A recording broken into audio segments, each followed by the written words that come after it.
शिवसैनिक बांधवांनो, भगिनींनो आणि मातांनो,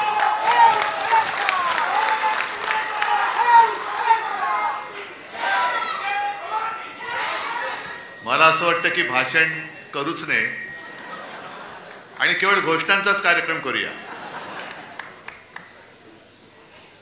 कारण या नुसत्या घोषणा नाही आहेत, तर तो एक द्वेष आहे, उद्वेग आहे, उत्साह आहे, संताप आहे. पण नुसत्या घोषणा देऊन निवडणुका नाही जिंकता येणार. जसं आता हे मिंदे सरकार करतंय, घोषणांचा पाऊस आणि अंमलबजावणीचा दुष्काळ. आपल्याला नुसत्या घोषणा करून नाही चालणार. राजन, तुम्ही सांगितलं, मी दोघांची भाषणं ऐकत होतो आपल्याप्रमाणे. त्याच्या आधीची भाषणं काही मी ऐकू शकलो नाही. राजेजी बोललेत, आणखीन ज्योतिताई तुम्ही बोललेत, प्रत्येकाने आपापले विचार मांडले. पण राजन, तुम्ही जे बोललात ते फार महत्वाचं आहे. दुबार मतदार नोंदणी आणि कलेक्टरना सांगून सुद्धा त्यांनी काही केलं नाही. 3 महिने थांबा. मग हे सरकारी कलेक्टर आणि मेंढ्यांचे कलेक्टर माहिती आहेत ना, एक चांडाळ चौकडे आहे म्हणतात. हे सगळे कलेक्टर कुठे पाठवतो ते बघा. यांना तुरुंगाचे गज मोजायला लावूया. कारण ही काही गंमत नाहीये. हे ठाणे जे उभं राहिलेलं आहे त्याच्या मागे शिवसेना प्रमुखांचं प्रेम, ठाणेकरांचं शिवसेना प्रमुखांवरचं प्रेम आणि ठाणेकरांची शिवसैनिकांची मेहनत, अपार मेहनत. ही मेहनत जर झाली नसती तर मेंढ्यांची दाढी उगवलीच नसती. विषय अनेक आहेत आणि संजयनी उत्तम भाषण केलेले आहे. आता उत्सुकता नमक हराम 2 ची आहे. समोर दिसतोय, पण तो जगाला दाखवायचा आहे. फक्त संजय एकच, ती नागाची उपमा दिली. नागाचा कमी काय अपमान करू इच्छित नाही, तर मांडूळ आहे. गांडूळ नाही, मांडूळ, दुतोंड्या, ज्याला फणाच नाहीये. हे सरपटणारे प्राणी आहेत. फणाला सुद्धा एक स्वाभिमान लागतो. हे मोदींसमोर वळवळणारं मांडूळ आहे. तो उल्लेख केलास ना, दिल्ली समोर लोटांगण घातलं, कारण हे स्वतः सरपट्ट आहे. रोज आपलं घालीन लोटांगण. म्हणजे पॅन्ट तिकडे झालं ती खराब नाही होत, फोन आला कीच खराब होते. जसे असाल तसे या. नशीब पॅन्ट घातलेली असते, ते ताबडतोब जातात. पण या भगव्या सप्ताहाचा समारोप होतोय आणि या भगव्या सप्ताहाचं मूळ, त्याचं कारण हे दुबार मतदार नोंदणी, आपले मतदार नोंदणी, यादी वाचन हे करण्यासाठीच होतं. आणि हे तुम्ही सगळ्यांनी केलं असेल असं मला वाटतं. केले? सगळे विधानसभा मतदारसंघ ह्या जेवढे लोकसभेत येत आहेत तेवढ्या सगळ्यांमध्ये आपले गटप्रमुख आहेत. आवाज नाही आला? हा खरा आवाज आहे की खोटा आवाज आहे? मी बोललोय म्हणून हो नका बोलू.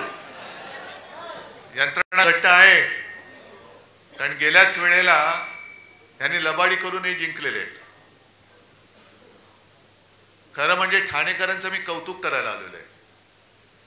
कारण सगळं काही पळवलं, जोर जबरदस्ती, पैशाचं वाटप, एवढं करून सुद्धा 5.25 लाख ठाणेकर आपल्या सोबत निष्ठेने आणि प्रेमाने उभे राहिले. 5.25 लाख. बाजूला आपली वैशालीताई बसलेली आहे, साधी महिला कार्यकर्ती. समोर मिंद्याचं कार्ट, स्वतः मिंदे. तरी सुद्धा या माझ्या कार्यकर्त्या महिलेचा पराभव करायला विश्वगुरूंना आणावं लागलं. ह्या आपला विजय. जवळपास 4.25-4.5 लाख मतं कल्याणकरांनी दिली. हा सर आपला विजय. कारण आपल्याला लांडी लबाडी करून काही नकोय. जे काय ते हक्काचं पाहिजे, प्रेमाचं पाहिजे. विकत भाज्या घेता येतात, मतं विकत नकोय आम्हाला. मतं नाही विकत घेतो आपण कधी. आणि प्रचंड पैसा ओतून सुद्धा ही एवढी मतं मिळवली, तरी सुद्धा विजय समोर दिसत नाही म्हणून लांड्याला बड्या केल्या. ती मुंबईमध्ये एक आपल्या अमोल कीर्तीकरांची सीट 48 मतांनी पराभव होऊ शकतो आपला मुंबईमध्ये? होऊच शकत नाही. ही चोरलेली सीट आहे. आणि त्याच्यानंतर ज्या 2 निवडणुका झाल्या, एक पदवीधर मतदारसंघ आणि शिक्षक मतदारसंघ, संपूर्ण मुंबई त्याच्यात मतदान करते, पदवीधर आणि शिक्षक. म्हणजे असं काही नाही की जो काही पदवीधर नाही तो काही समजदार नाही, पण जो सुशिक्षित आहे आणि मुळामध्ये शिक्षक जे पुढची पिढी घडवत असतात, आजपर्यंत कधी मतदान झालं नाही एवढं मतदान पदवीधरच्या मतदानामध्ये झालं, मतदारसंघात झालं. आणि प्रचंड मताधिक्याने आपला शिवसेनेचा भगवा हाती घेतलेला उमेदवार त्यांनी निवडून दिला. शिक्षक सुद्धा प्रथम आपण निवडून दिला मुंबईकरांनी. मग मुंबई ठाणे सगळे एकच आहे. कोकण माझंच आहे. कोकण माझंच आहे. कोकणामध्ये पराभव होऊ शकतो आपला. पण हे सगळे जे काहींचे चाळे चालले हे अब्दालीचे चाळे आहेत. आपल्यामध्ये फूट पाडायचं. मी का अब्दाली बोललो? रागाने द्वेषाने नाही, नुसता बोललो. अहमद शहा, अहमदाबाद शहा नाही, अहमद शहा. नाही तर कोणतरी म्हणेल अहमदाबाद शहा. तसं नाही. सगळ्या गुजराती लोकांबद्दल माझा राग नाही, पण जे माझ्या महाराष्ट्राला लुटतायत त्या दरोडेखोरांवरती राग आहेच. आणि त्यांना गाडायचं म्हणजे गाडायचंच, कोणत्याही परिस्थितीत गाडायचं. मी काय लेना ना देना. आता परत 16 तारखेला येत आहेत. म्हणजे असं इतिहासात म्हटलंय की छत्रपती शिवाजी महाराजांनंतर सुद्धा जो औरंगजेब महाराष्ट्रावरती चालून आला, त्यांच्या घोड्यांना सुद्धा, सैन्याच्या घोड्यांना सुद्धा पाणी पिताना पाण्यामध्ये संताजी दादाजी दिसायचे. तसे या अब्दालीच्या खेचरांना पाण्यामध्ये उद्धव ठाकरे दिसतो. ही खेचर आहेत. पण तुम्ही अजून महाराष्ट्राचं पाणी जोखलेलं नाही. महाराष्ट्राने अजून तुम्हाला पूर्ण पाणी पाजलेलं नाही. हा सामना आता होऊ द्या. महाराष्ट्राचं पाणी काय असतं ते तुम्हाला दाखवून देईल ही शिवसेना. काय पाणी असतं. पण एक लक्षात घ्या की काही गोष्टी आपण सोडून देतो. आता ही चांगली, खरं म्हणजे जाहीर सभाच मला ठाण्यामध्ये परत घ्यायची. मी पुन्हा येणारच आहे. पण पावसाळा सुरू झालाय, जाहीर सभांचा हे काही दिवस नाही. मग कार्यकर्त्यांच्या गाठीभेटी मी सुरू केल्यात. जसं आता हॉलमध्ये करतोय. 4 दिवसापूर्वी पुण्याला झाला. पुण्याचा हॉल जरा मोठा आहे. एक 5-10 हजार लोक तिकडे वरती आणि खाली अशी बसली होती. पण सभा मोठी झाली, शोभायात्रा मोठ्या झाल्या नाही. मी अजूनही सांगतो, वेळ गेलेली नाही. वेळ आहे. जवळपास 2-3 महिने आपल्या हातात आहेत. मतदार यादी हातामध्ये घेऊन प्रत्येक घरात, जसं गटप्रमुखाचं काम काय, माझ्याकडे किती मतदार आहेत माझ्या यादीमध्ये? 800 ते 1200 ही सरासरी मतदारांची संख्या असते, बरोबर ना? मग मतदार नोंदणी केल्यानंतर माझ्या ह्या माता भगिनी आहेत, तुम्ही सगळे शिवसैनिक आहात. प्रत्येक गटप्रमुखाचं काम असं की खिशात मतदार यादी घेऊन चेक करणं. जे राजन तुम्ही सांगता ना दुबार मतदार नोंदणी, ही मतदार नोंदणी एका मतदान क्षेत्रामध्ये, मतदार क्षेत्रात हे 2दा मतदान नाही करू शकत. लोकसभेचं मोठं आहे, त्याच्यामुळे लोकसभेत कदाचित शक्य आहे. पण विधानसभेला बाजूबाजूच्या विधानसभा मतदारसंघामध्ये हे दुबार मतदान करू शकतात. जर प्रत्येक गटप्रमुखांनी आपल्या यादीपुरताच मतदारसंघ आहे माझा. ठाण्याचा मतदारसंघ शहराचा किती आहे? असेल 5 लाख. पण माझ्याकडे जबाबदारी ह्या 1200 मतदारांची आहे. म्हणजे 1200 मतदार खरे आहेत की खोटे आहेत? आणखीन कोण नवीन घुसलेत का? जे जुने होते ते बरोबर जागेवर आहेत का? आणि मतदानाच्या दिवशी सुद्धा मतदान केंद्रापर्यंत त्यांना नेण्याची जबाबदारी ही आपण जर का घेतली आणि त्यांना मतदान केंद्रापर्यंत नेलं तर मला असं वाटतं किती पैसा होतो द्या, किती योजना होतो द्या, आपला विजय झाल्याशिवाय राहणार नाही. फक्त त्याच्यात तुम्ही गफलत करू नका. हे थोडंसं तुम्हाला मी वेगळं सांगतोय, कारण संजयनी चांगलं जे काय सांगायचं सांगितलंय. पण संघटनात्मक जे काम आहे म्हणून तर त्याला संघटना म्हणतात. नुसता काहीतरी जमाव आला तर फटाके फोडेल, नाही तर हिंसाचार करेल, पण तसा जमाव नकोय मला. मला संघटनात्मक काम करणारे माझे सैनिक जे आहेत हे माझं सैन्य आहे. म्हणून मध्ये मी जे बोललो ना मुनगट्टीवारना की अरे तुम्ही माझा पक्ष चोरलात, सगळं चिन्ह चोरलं, सगळं चोरलं, तेही कमी पडतंय म्हणून तुम्ही लंडनला जाऊन वाघनखं घेऊन आलात. पण आता वाघनखं आणि मुनगट्टीवार काहीच जुळत नाही, काहीच जुळत नाही. पण ही वाघनखं तुम्ही जी म्युझियम मध्ये ठेवलेत ती कदाचित एक प्रतीक म्हणून ठीक आहे. त्याच वाघनखाने अफजल खानाचा कोथळा काढला असेल किंवा नसेल ह्याचा काही पुरावा नाही असं त्या म्युझियमनी सुद्धा म्हटलेलं आहे. पण महाराज शिवकालीन ते हत्यार आहे, छत्रपती शिवाजी महाराजांनी ते वापरलं होतं म्हणून त्या वाघनखांबद्दल आम्हाला आदर आहेच. पण आत्ताच्या काळातली वाघनखं ही आहेत जे माझे सैनिक आहेत, ही वाघनख आहे. आणि म्हणून मी अब्दालीला घाबरत नाही, येऊच दे. ज्या ज्या वेळेला महाराष्ट्रावरती संकट आलं तेव्हा जे महाराष्ट्राने एक तेज दाखवलं ते तेज पुन्हा दाखवण्याची वेळ आलेली आहे. आता सुद्धा यांच्या ज्या काही योजना आहेत 1500 रुपये देत आहेत. अहो 15 लाख देणार होतो तुम्ही, 15 लाखाचे 1500 का झाले? प्रत्येकाच्या खात्यामध्ये भाई और बहनों, जो विदेश में पैसा पड़ा है ना तो सगळा आणला तर तुमच्या खात्यामध्ये 15-15 लाख रुपये असेच येतील. मग त्या 15 लाखाचे 1500 का केलेत? वरची शून्य कोणाच्या खिशात गेली? मिंढ्याच्या. कारण जाऊ तिथे खाऊ हा यांचा धंदा आहे. आज सुद्धा ठाण्यामध्ये ती जी एक योजना आणतात क्लस्टर, चांगली योजना, चांगली आहे. त्या घरांना तिथल्या लोकांना घरं मिळाली पाहिजे. पण टांगावा काय करायचा, देखावा काय करायचा की सरकारी योजना आहेत, कंपनी सरकारची आहे, महाप्रीत. पण यांची महाप्रीत यांच्या लाडक्या कॉन्ट्रॅक्टरवरती आहे, लोकांवरती नाहीये. ही जी प्रीती आहे त्यांची म्हणजे प्रेम आहे ते कॉन्ट्रॅक्टरसाठी. आणि कॉन्ट्रॅक्टरना ठरवून हे स्त्रियांचे धंदे अनेक वर्ष चाललेले आहेत. जे कॉन्ट्रॅक्टर ठरवणार त्यांनीच टेंडर भरायचं. आता सुद्धा तुम्ही महापालिकेत जाऊन विचारा, ठरलेल्या कॉन्ट्रॅक्टरनाच कामं दिली जातात, दुसऱ्या कोणालाही काम दारामध्ये सुद्धा उभं केलं जात नाही. ही ठाण्याची परिस्थिती आहे. आणि ठाण्याची परिस्थिती महापालिकेची एवढी वाईट झालेली आहे.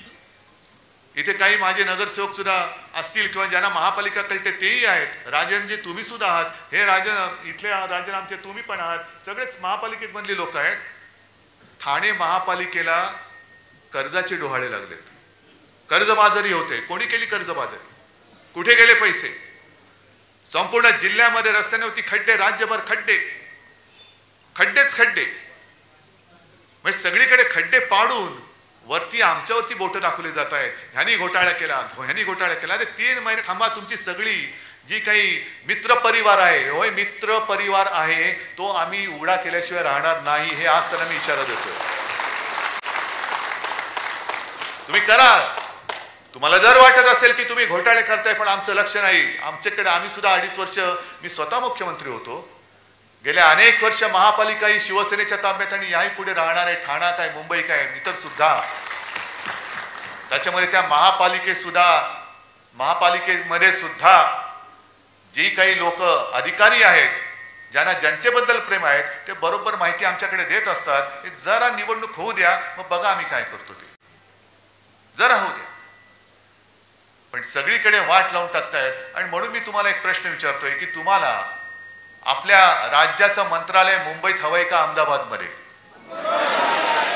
आपल्या राज्याचा कारभार मुंबईतून चालला पाहिजे का दिल्ली का अहमदाबाद मधून? लोकसभेची निवडणूक होती, ती देशाच्या लोकशाहीचा गळा घोटणारी एक निवडणूक होती. जर आता आहे शेपटावरती निभावलंय अब्दालीच्या. आता बरंचसं आपण आटोक्यात आणलेलं आहे. आता मनमानी नाही करू शकत ती लोक. पण तशीच ही लढाई म्हणजे लोकशाहीच्या शत्रूशी लढाई ही आपल्या लोकसभेची होती. तशीच ही येणाऱ्या विधानसभेची लढाई शिवसेना विरुद्ध गद्दार नाही. गद्दार तर गाडले गेलेच पाहिजेत. पण महाराष्ट्र द्वेष्ट्यांबरोबर आपली लढाई होणार आहे. महाराष्ट्र द्वेष्टे जे माझ्या महाराष्ट्राला फिकेला लावू पाहत आहेत. म्हणजे मराठी माणूस कसा ताठमानेने उभा राहिला नाही, ताठमानेने उभा नाही राहायचं. हातात भिकेचा कटोरा घे आणि मोदींसमोर खाली मान घालून उभे राहा. हे नाही सांगता येणार. हे नाही आम्हाला शिवरायांनी शिकवलं ना, आमच्या शिवसेना प्रमुखांनी शिकवलं. हे बाळासाहेबांचे विचार असूच शकत नाही. महाराष्ट्राची वाताहत झाली तरी चालेल, पण तिकडे दिल्लीमध्ये जाऊन लोटांगण घाल हे बाळासाहेबांचे विचार नाहीत आणि ह्या विचारांचे जे कोणी तोते असतील या तोत्यांची वळवळ ही या निवडणुकीत आपल्याला पूर्ण थांबवावीच लागेल, पूर्ण थांबवावी लागेल. हे जे काय यांचं सगळं चाललेलं आहे, सगळं जे येते ते गुजरात. आज सुद्धा मी ऐकतोय, अजून ते मला कन्फर्म करायचं आहे, आणखीन एक मोठा प्रकल्प हा गुजरातमध्ये गेलाय. म्हणजे आम्हाला तुम्ही भीक देताय, माता भगिनींना 1500 रुपये भीक देताय तुम्ही आम्हाला. मुलाबाळांनी काय करायचं? आम्हाला हक्काचं पाहिजे. शेतकरी सुद्धा त्याच्या हक्काचं मागतोय, भीक नाही मागत. मी सुद्धा ग्रामीण भागात फिरतो, तुम्ही सुद्धा ग्रामीण भागात फिरत असाल, जा शेतकऱ्याला विचार, तुला घर बसल्या फुकटचे पैसे पाहिजेत का तुला तुझ्या कष्टाचे पाहिजेत? शेतकरी सांगेल मी स्वाभिमानी आहे, मला कष्टाचा पैसा पाहिजे, त्याच्या पलीकडे मला एक सुद्धा भिकेचा पैसा नाही. म्हणजे आमचे हक्क मारून टाकायचे, स्वाभिमान मारून टाकायचा आणि कोपराला गुळ लावायचा. ज्या वेळेला एका पाठोपाठ एक प्रकल्प गुजरातमध्ये चालले होते तेव्हा हेच मिंदे बोलले होते, काळजी करू नका, मोदीजी बोलले ह्याच्यावर मोठा प्रकल्प तुम्हाला देतो. किती मोठा प्रकल्प दिला? आला एक सुद्धा प्रकल्प नाही. अजून सुद्धा शेतकरी आत्महत्या करतच आहेत, बेकारांचे लोंढे फिरतातच आहेत. आणि जी लाडकी बहीण योजना काढले, मी एका म्हणजे संभाजीनगर मध्येच एका शेतात उतरलो, शेतकरी आले सगळे, दादा तुम्ही आमच्यासाठी देव आहात. म्हटलं जाऊ रे बाबा, मी देव बिव नाही, मी तुमच्यासारखाच आहे. नाही तुम्ही आमचं कर्ज माफ केलं. म्हटलं ठीक आहे, आशीर्वाद असू द्या. मग तिकडे काही महिला शेतात काम करत होत्या. म्हटलं काय ताई खुश आहात ना? ती काम करत होती बिचारी. तुला का? म्हटलं नाही 1500 रुपये मिळत आहेत. तुला काय 1500ने घर चालतंय वय? 1500ने काय होते? बाजूला तिचा छोटा पोरगा होता, 1500 रुपयात मला म्हणाली काय याच्या शाळेची सोय होते? म्हटलं कुठल्या शाळेत जातोय? तुला ऍडमिशन घ्यायला पैसे नाही येत, 1500 रुपये घेऊन करू काय? कोणाच्या उरावर घालू? पण एक समाधान मला वाटलं की माझ्यासोबत सगळे अंबादास दानवे आणि संभाजीनगरचे कार्यकर्ते होते. त्यांनी त्या मुलाला एका शाळेत ऍडमिशन मिळवून दिली, त्याच्या शिक्षणाची सोय केली, ह्याचं मला समाधान आहे. पण अशी कितीतरी मुलं राज्यभर आहेत. काय 1500 रुपयाने काय होणार आहे? वह्या पुस्तक येणार आहे? ज्या पुस्तकावरती सुद्धा जीएसटी लावलाय, शिक्षणावरती जीएसटी आहे. आता तर कर म्हणजे आयुर्विम्यावरती जीएसटी, म्हणजे विम्याची जाहिरात आहे ना, जिंदगी के साथ भी जिंदगी के बाद भी, म्हणजे जिंदगी के बाद भी जीएसटी. कशासाठी भरायचा? कोणाच्या खिशात जाणार? म्हणजे सगळीकडे वरपासून खालपर्यंत हे सगळं बरबटलेलं सरकार. ठाण्यातले भूखंड खात आहेत, मुंबईतले खात आहेत, अयोध्येमधले खात आहेत. अयोध्येमध्ये सुद्धा एक आदर्श घोटाळा झालाय. आदर्श म्हणजे चांगला नाही, जसा इकडे आदर्श घोटाळा झाला मुंबईमध्ये. सैन्य दलाची जमीन खाल्ली. कोणी खाल्ली? कुठून आला? कुठून? म्हणजे आमच्या हातामध्ये घंटा, जय श्रीराम वाजव घंटा, आणि लोढा बसला तिकडे टॉवर बांधून. याच्यासाठी आम्हाला राम मंदिर पाहिजे होतं, याच्यासाठी तुम्ही आम्हाला लढवलात, याच्यासाठी कारसेवकांनी बळी दिले. कारसेवकांनी रक्त कशाला सांडलं? लोढाचं टॉवर बांधायला. लोढाला टॉवर बांधून देण्यासाठी म्हणून कारसेवकांनी रक्त नाही सांडलेलं. तुम्ही जे गारूड टाकलं होतं, वातावरण केलं होतं, राम मंदिर, मंदिर वही बनाएंगे, मंदिर वही बनाएंगे, बनलं मंदिर. पण मंदिर बनल्यानंतर सुद्धा वाजत गाजत तुम्ही जो काही शो केला, तुम्हाला वाटलं होतं की आता बस झालं सगळं, आता आपल्यासमोर कोणी उभंच राहू शकत नाही. पण प्रभू रामचंद्रांनी सुद्धा जो बाण मारला थोडक्यात चुकला, नाही तर बरोबर वर्मी लागला होता, बरोबर वर्मी लागला होता. पण सगळीकडे गुजरातचे कॉन्ट्रॅक्टर कॉन्ट्रॅक्टर कॉन्ट्रॅक्टर कॉन्ट्रॅक्टर, वाराणसीमध्ये कॉन्ट्रॅक्टर, अनेक मंदिरं पाडलेत. शंकराचार्य मध्ये घरी आले होते. माझं भाग्य समजतो मी की शंकराचार्य आले आणि त्यांनी हिंदुत्वाचा अर्थ सांगितला. जो विश्वासघात करता है वो हिंदू नहीं हो सकता, हिंदू कभी विश्वासघात नहीं कर सकता.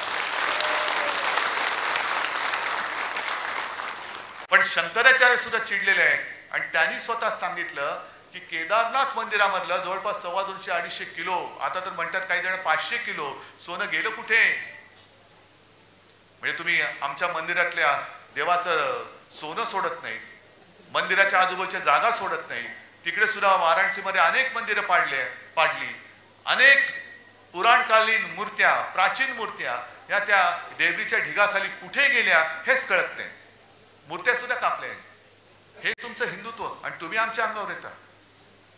सगळं भ्रष्टाचाराने बरबटलेली माणसं त्या अयोध्येमधली जमीन लोढा खातोय, रामदेव बाबा खातोय, सगळे खात आहे आणि आम्ही आपलं जय श्रीराम जय श्रीराम आणि हे विचारण्यात केम छो. मला एका गोष्टीचा अभिमान आहे.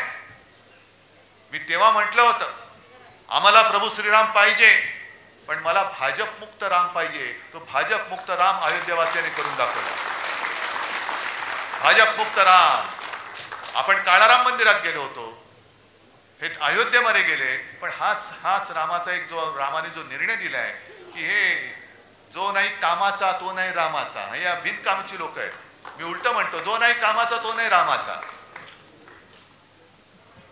पण जाऊ तिथे खाऊ हे यालाच म्हणतात. ही सगळी यांची जी काय पाप आहेत, ताडाला गेलो तर अरबियन नाईट सारखे एक एक रात्री किती, म्हणजे ह्यांच्या रात्री वेगळ्या, पण यांनी केलेली पाप सांगण्यासाठी जितके दिवस लागतील ते कमी पडतील. आणि म्हणूनच यांची पाप जी आहे ती आता येत्या काही दिवसात उघडी करावीच लागतील. झाल्यात सगळ्या पक्षांनी यात्रा सुरू केल्यात. द्या पाठवून द्या ना, सगळ्यांना तीर्थयात्रेला पाठवून द्या. हे मिंदे चालले यात्रेला, जा बाबा तू पण जा. आणखीन कोण चालले, कोण गुलाबी जॅकेट घालते, कोण केशरी जॅकेट घालते, सगळे रंगपंचमी करा, पण जा तिकडे जा. आपण जे काय काम केले, अजूनही मी काल सुद्धा दिल्लीत गेल्यानंतर तिथे सुद्धा लोक भेटली. कुठेही जातो तिथे लोक भेटतात आणि सर्व जातपात धर्माचे आहेत ना. मुसलमान सुद्धा आमच्या सोबत आलेले आहेत, बौद्ध लोक सुद्धा आलेत, सगळेच आलेत, पारसी आलेत, ख्रिश्चन्स आलेत. आणि सगळ्यांचं म्हणणं एकच, उद्धव जी आपने जो कोरोना समय में काम किया हम भूल नहीं सकते.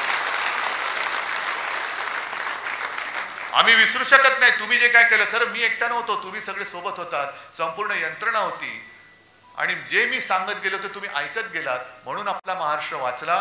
गंगेमध्ये जशी प्रेतं वाहिली तशी आपल्याकडे वाहिली नाहीत प्रेतं, वाहू दिली नाही. उपचाराविना कोणी गेले असं होऊ दिलं नाही. ही जी काय सगळी कामं आहेत ही सुद्धा लोकांपर्यंत पोहोचवा. नाहीतर काय होतं, त्या निवडणुकीच्या रणधुमाळीमध्ये वेडवाकडं कोणतरी बोलतो, मग त्याला आपण उत्तर देत बसतो. मूळ काम अरे हे सांगायचंच राहून गेलं. एक साधं उदाहरण देतो. 2012 साली शिवसेना प्रमुख होते, महापालिकेच्या निवडणुका आल्या आणि माझ्याकडे गोपीनाथ मुंडे आले. उद्धवजी काय करायचं काय करायचं. म्हटलं का नाही, कसं जिंकणार आपण, कठीण आहोत, कठीण आहे कठीण आहे. पृथ्वीराज चव्हाण तेव्हा मुख्यमंत्री होते आणि असं जर काय वातावरण सगळं केलं होतं की बस आता हे हरणारच. म्हटलं काळजी करू नका हो, होईल सगळं बरोबर. नाही कसं होणार. म्हटलं जरा थांबा. आणि मग मी माझे मित्र, कारण मी जाहिरात क्षेत्रातला आहे, माझे मित्र सगळे जाहिरात कॅम्पेन करणारे आहेत. मग तो एक दिवस माझा मित्र आला, मला म्हणाले उद्धव एक कॅम्पेनची आयडिया आले, घेऊन येऊ का. म्हटलं घेऊन ये. आणि त्यांनी काही केलं नव्हतं, बाकी कागद कोरा होता, फक्त मध्ये एक लाल सर्कल काढलेलं आणि त्याच्यात लिहिलं होतं करून दाखवलं. म्हटलं अरे बस हे बरोबर आहे. मी शिवसेना प्रमुखांना दाखवलं, साहेबांनी बघितलं, बरोबर आहे, गो अहेड. आणि आपण काही केलं नाही. 12च्या आधी 5 वर्षामध्ये मुंबई महापालिकेत जी जी कामं केली होती ती फक्त त्याचे फोटो आणि चित्र ही होर्डिंगवरती लावली, पेपरमध्ये दिली आणि खाली फक्त टाकलं करून दाखवलं. मग सगळीकडे सगळ्यांनी चर्चा सुरू केली, वरून दाखवलं खालून दाखवलं. म्हटलं कुठूनही बघा पण आम्ही करून दाखवलंय. लपून बघा, चोरून बघा, वरून बघा, कुठूनही बघा पण करून दाखवलंय. मग सगळी चर्चा झाली आणि मग रिक्षावाले सुद्धा बोलायला लागले, टॅक्सीवाले बोलायला लागले, अरे हा ये तो हुआ है, अरे हा बरोबर आहे. सगळे भाषिक बोलायला लागले आणि 2012ची महापालिका आपण जिंकली, ती कामाच्या जोरावरती जिंकली. मुळामध्ये काय, हातामध्ये तलवार आहे, बरोबर आहे. तलवार पेलाला मनगट पाहिजे, पण मनगटापेक्षाही मन पाहिजे. जर हातात तलवार आहे पण लढायची जिद्दच नसेल तर तलवार काय करणार.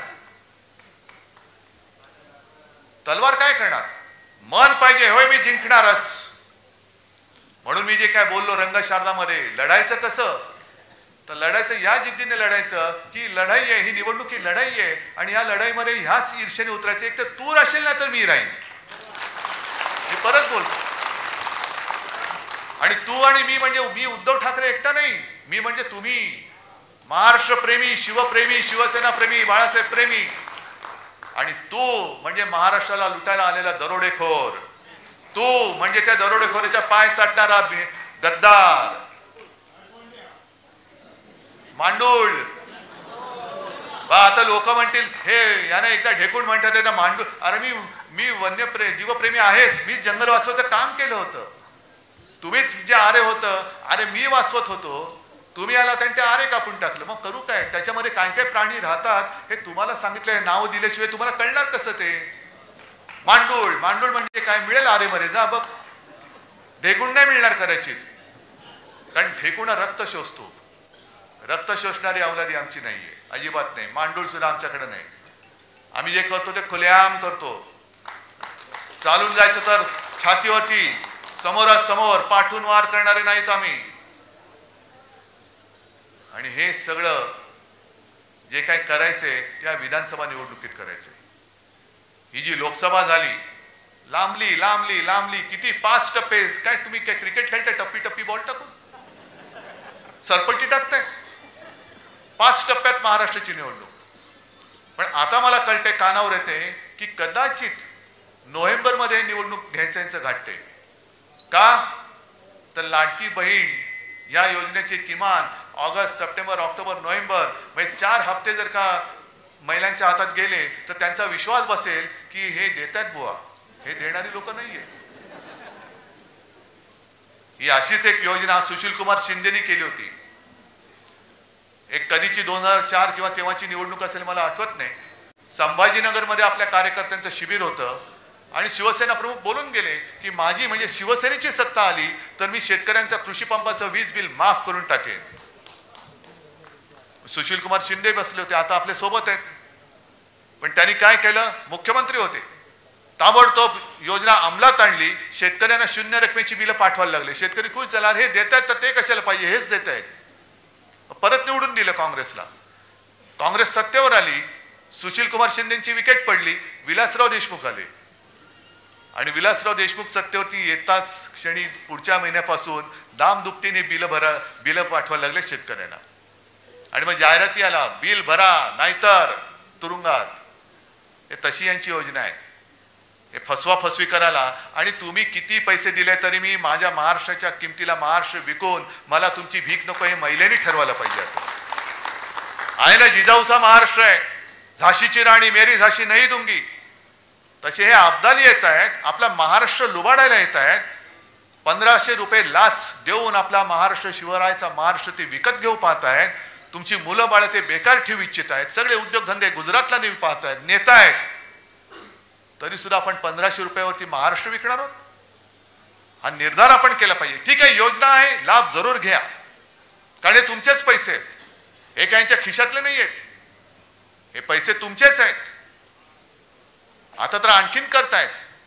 जसं मोदींनी केलं होतं, ते रथ पाठवले होते गावागावात. आठवतं ना तुम्हाला? मोदी रथ, मोदी सरकार. आणि अक्षरशः गावकऱ्यांनी त्यांना पलटा भोई थोडी करून ठेवली होती. ते मोदी सरकार आहे की भारत सरकार? कोणाच्या योजना आहेत? मोदींनी काय घरच्या खिशातनं योजना दिल्यात? नाही नाही नाही, तसं नाही. हे मोदी सरकार काढ आणि भारत सरकार लिहि, नाही तर चालतो या गावातून. मग तसंच आता हे करतायत. 50,000 योजना दूत, 50,000, प्रत्येकाला 10,000 रुपये महिना. म्हणजे त्याच्यामध्ये सुद्धा ही चांडाळ चौकडी, खोटी नावं, जशी दुबार नोंदणी केली ना तशी खोटी नावं टाकून त्याच्यातले पैसे परत काढणार. हा मोठा दूध घोटाळा आहे. आणि तुमच्या योजना ज्या तुम्ही केलेल्या नाहीत, अरे कागदावरती काही लिहू शकता, पण अंमलबजावणी कुठे? मग ह्यांचीच माणसं, यांचेच चेले चपाटे, यांचेच कार्यकर्ते, त्यांचे सगळे कुटुंबीय हे या दूतांच्या नावांमध्ये घुसवणार आणि त्यांच्या माध्यमातून पैसे काढणार. हे दूत महाराष्ट्रामध्ये फिरता कामा नये, हे नाही फिरता कामा. त्याच्यासाठी जाहिराती करतायत, करोडो रुपये उधळतायत. आणि तरी सुद्धा आम्ही ह्यांची टाळ किटून काय भजनं गायची? ही निवडणूक त्याच्यासाठी आहे. हा भगवा सप्ताह त्याच्यासाठी होता. मला एका गोष्टीचा अभिमान आहे, जी मी एक सूचना दिली होती. आपला भगवा हा फक्त भगवाच असला पाहिजे. त्या भगव्यावरती मला चिन्ह नको. भगवा शिवछत्रपतींचा कुठे शिवाजी महाराजांनी चिन्ह टाकलं होतं? अरे हा शिवाजी महाराजांचा भगवा, हा यांचा भगवा, हा त्यांचा भगवा नाही. भगवा एकच, हिंदुत्वाचा भगवा, शिवाजी महाराजांचा भगवा, आणि तोच बाळासाहेबांनी आपल्या हातात दिलेला भगवा आहे. हा भगवा तर घ्यायचाच. पण दुसरी गोष्ट, जो लोकसभेच्या वेळेला आपल्याला प्रचार करायला वेळ मिळाला होता तो मशालीचा, आत्तापासून मशालीचा प्रचार करा. घराघरामध्ये आणि प्रत्येकाच्या हृदयामध्ये ही स्वाभिमानाची मशाल पेटवा. कोर्टाचा निकाल कधी लागेल सांगता येत नाही. मी अनेकदा म्हटलेलं आहे की कोर्टाकडनं न्याय मिळेल, मला खात्री आहे, मला आशा आहे. पुढच्या 5-50 वर्षामध्ये हा निकाल लागल्याशिवाय राहणार नाही. आणि हसायचं काय त्याच्यामध्ये? अरे हसताय काय? 2 वर्ष झाली, अपात्रतेचा निर्णय आता लागला, आता लागेल बघा 5-6 वर्षामध्ये. पण तोपर्यंत झाली, माणसं म्हातारी झाली, निवडणूक विधानसभेची टर्म संपली. तसंच माझ्या नाव आणि चिन्हाचा लागेल निकाल, पुढच्या 5-50 वर्षात, 100 वर्षात लागेल. पण तोपर्यंत आपली जी मशाल आहे, ती मशाल हीच लोकशाही गाडणाऱ्या लोकांचं बूट जाळण्यासाठी मशाल आहे. लोकशाहीची हत्या समोर होते तरी सुद्धा डोळ्याला पट्टी लावून बसणारी जी माणसं आहेत, त्यांना जरा तो लोकशाहीचा चटका काय असतो ते दाखवणारी ही मशाल आहे. त्याच्यामुळे शाखांच्या बोर्डवर असेल, अगदी भिंतीवरती असेल, सगळीकडे आता धनुष्यबाण नाही, मशाल आणि मशाल. अजूनही मला जी माणसं सांगतात की अरे उद्धवजी, आम्ही तुम्हाला मत द्यायचं म्हणून गेलो, मत दिलं, नंतर कळलं आम्ही चुकून धनुष्यबाणाला मत दिलं. हे आहे, हे नातं आहे, हे नातं आहेच किंवा होतं. पण आज चोराने आपलं धनुष्यबाण चोरलंय, चोर धनुष्यबाण घेऊन आलेला आहे, त्याला मशालीची धक काय ती आपल्याला दाखवायची. आणि म्हणून म्हणजे मी आणि म्हणून म्हणतो, आणि म्हणून असं कुंठून नाही बोलत, असं कणणं कुंठणं मला येत नाही. आपण सरळ बोलतो आणि म्हणून ये जो है वो जो मशाल जो है वो मशाल जो है वो धनुष्यबाण जो है वो, ऐसा नाही बोलायचं, सरळ बोलणार आहे. पहिले सुपारी थूक तोंडातली. ये जो है जो काय है जो आणि म्हणून हे या एक काहीतरी पोट साफ करायचं, द्या औषध, यांचं कणणं तरी साफ होईल. ते औषध या निवडणुकीत त्यांना द्यायचंय. आणि मला माहिती आहे हे तुम्ही औषध द्यायला सगळे हुशार आहात, देणार ना औषध. या वेळेला जो एक निसट्टा आपला पराभव झाला, या वेळेला मला ठणठणीत विजय पाहिजे. आणि या ठणठणीत विजयाची जबाबदारी मी तुमच्यावरती सोपवतो आणि तूर्त रजा घेतो. जय हिंद, जय महाराष्ट्र.